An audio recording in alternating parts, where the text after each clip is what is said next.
Maraming nag-long weekend sa Baguio City at Tagaytay kung saan naranasan ang malamig na panahon. Ayon sa Pag-asa, mas lalamig pa sa mga darating na araw. May report si Darlene Kai. Mahigpit na yakapan laban sa klimang nag-uulap, mapatagaytay man o Baguio, ang nakangangatog na hanging amihan ayon sa Pag-asa mas lalamig pa.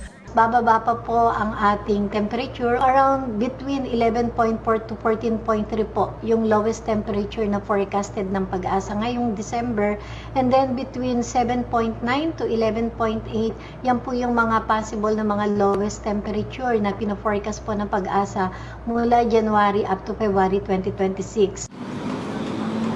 12.6 degrees Celsius ang temperatura noong Sabado sa City of Pines, 13.6 degrees naman kahapon. Sakto sa long weekend na sinamantala ng mga turista. Malamig. Actually parang nasa US yung klima. Ano pong ginawa niyo para hindi masyadong hindi kayo ma-enjoy yung lamig, pero at the same time hindi kayo magkasakit? Walking. Walking kami sa Session Road. Makapal na OOTD naman ang pantapat ng ilan. Nagdala kami ng sweater namin kasi alam namin malamig dito.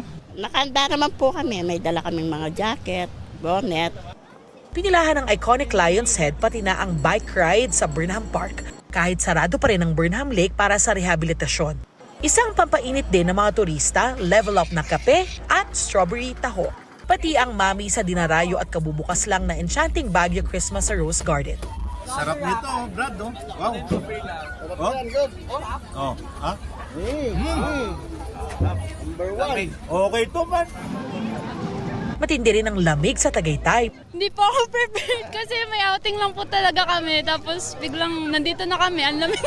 Nanggaling po kami sa outing, Christmas party po namin. Saan kayo nag-outing? Sa Batangas po din. Dumaan na lang po kami dito, syempre. Tagaytay po, outfit. Okay. Opo, sa Negros Occidental po.